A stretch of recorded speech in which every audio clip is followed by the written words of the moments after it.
Assalamualaikum warahmatullahi wabarakatuh. Hai teman-teman semua. Sebelumnya, perkenalkan saya Tasya Olivia. Saya berasal dari SMPN 1 Bandung Hampu dan saya sedang duduk di kelas 99. Oke, jadi tujuan saya membuat video ini adalah saya ingin mempelajari semakin dalam tentang ilmu ini dan juga berbagi sedikit ilmu kepada teman-teman semua dalam pembelajaran matematika ini dan pada materi bilangan berpangkat. Sebelumnya Tasya mau bertanya dulu nih kepada teman-teman semua. Apakah teman-teman sudah mengerti atau sudah tahu pengertian dari bilangan berpangkat? Atau teman-teman cuma bisa mengerjakan soalnya saja? Sebenarnya, kalau teman-teman cuma bisa mengerjakan soalnya saja, itu nggak masalah. Alangkah lebih baiknya, teman-teman mengetahui cara mencari soalnya, dan teman-teman juga mengerti pengertian dari bilangan berpangkat. Nah, maka dari itu, di sini biar Tasya jelasin dulu ya. Jadi teman-teman, bilangan berpangkat itu adalah suatu bilangan yang digunakan sebagai bentuk penyederhanaan dari sebuah bilangan yang dimana bilangan tersebut mempunyai faktor-faktor perkalian yang sama. Sekarang aku bakalan ngejelasin sifat-sifat dari bilangan berpangkat.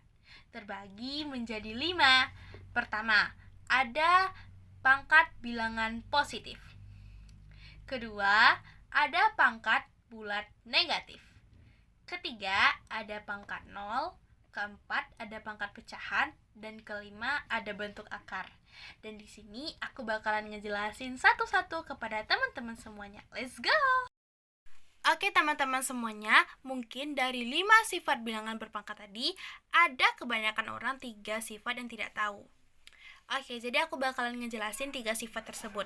Pertama, pangkat 0. Nah, pokoknya teman-teman ya, ini kita ingat-ingat terus di kepala. Kalau sudah pangkat 0, mau berapapun bilangannya, mau 1 juta, mau 1000, mau 1 triliun, atau pokoknya misalkan 10 pangkat 0.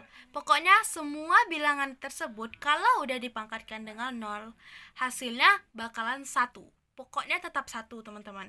Mau seberapa banyak pun bilangannya, kalau sudah dipangkatkan dengan 0, 1 lah hasilnya. Camkan ya di kepala. Kedua, bilangan negatif. Nah, kalau misalkannya sudah pangkat negatif, misalkannya A pangkat negatif N, maka bisa dibaca ataupun kita tulis seperti 1 per A pangkat N. Gitu teman-teman ya. Nah, untuk A, bisa kita tulis untuk A sama dengan 0. Maka A itu adalah bilangan real dan N adalah bilangan bulat. Selanjutnya bentuk akar. Kalau misalkannya seperti yang digambar ini, itu dibaca akar kuadrat dari A. Dan jika A itu tidak negatif, akar A adalah bilangan tidak negatif. Kalau seperti ini, dibacanya itu akar pangkat N dari A. Rule 1. Sorry.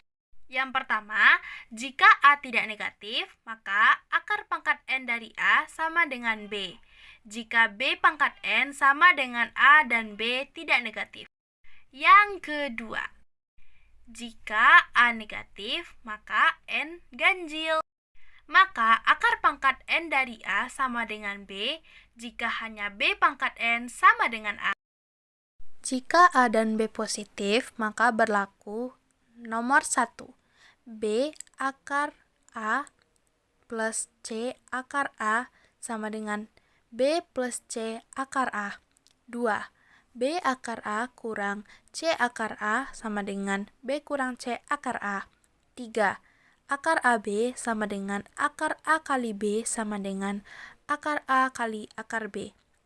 Jika A dan B bilangan positif dan B tidak 0, maka jika A dan B bilangan positif, maka berlaku seperti ini. Akar A per B sama dengan akar A per akar B. Rumus ini perlu diingat ya teman-teman. Sekarang, yuk kita bahas 5 soal berikut ini.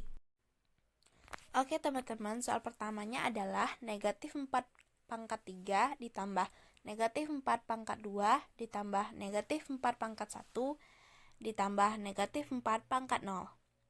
Nah, jika negatif 4 pangkat 3 sama dengan negatif 4 kali negatif 4 kali negatif 4. Nah, kita mendapatkan hasil negatif 64 ditambah 16 tambah negatif 4 tambah jika negatif 4 pangkat 0 hasilnya 1. Dan kita mendapatkan hasil negatif 51. Soal kedua adalah 2M pangkat 0 dikali M pangkat min 7. Nah, di sini 2-nya kita sisihkan dulu ya teman-teman. Hasilnya adalah 2 kali M pangkat 0 kali M pangkat min 7. Dan M pangkat 0 berarti 1 ya teman-teman. Jadi 2 kali 1 kali M min 7.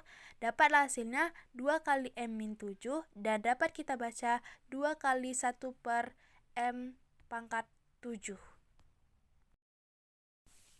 Oke teman-teman, soal selanjutnya adalah 3Z pangkat 3 per Z pangkat 5. Hasilnya adalah 3, ini kita jadikan dulu perkalian ya teman-teman. 3 kali Z pangkat 3 kurang 5. Dapatlah hasilnya 3 kali Z pangkat 2. Segitu ya teman-teman hasilnya. Soal selanjutnya adalah 10.000 pangkat 0 ditambah 5.000 pangkat 0. Seperti yang aku bilang tadi, mau berapapun angkanya, kalau udah pangkat 0 tetap 1. Jadi hasilnya adalah 1 tambah 1 sama dengan 2.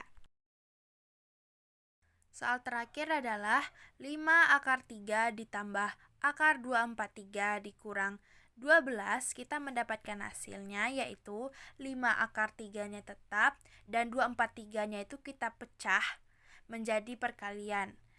Hasilnya adalah ditambah akar 3 kali 81. Lalu dikurang 12. Nah, 12 ini tuh bisa kita jadikan ke perkalian 3 kali 4. Maka bisa kita tulis adalah akar 3 kali 4. Jadi 5 akar 3 tambah akar 3 kali 81 kurang akar 3 kali 4. Lalu hasilnya 5 akar 3 ditambah, ini kita pecah menjadi sama-sama akar.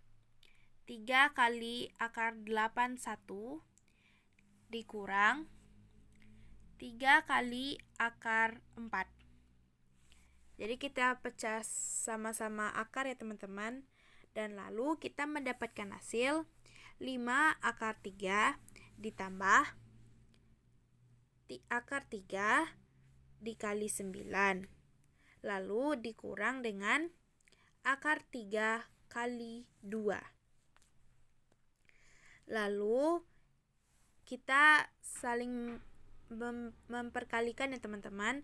Kita mendapatkan hasil 5 akar 3 ditambah 9 akar 3 dikurang 2 akar 3. Nah, ini kan basisnya sama nih, sama-sama 3. Ini bisa kita sederhanakan loh.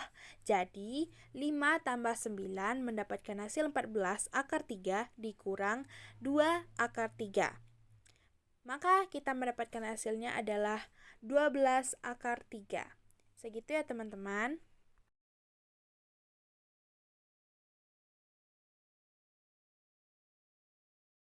Oke teman-teman semuanya, mungkin sekian dulu pembahasan matematika dari Tasya. Maaf jika ada kesalahan karena Tasya juga baru belajar.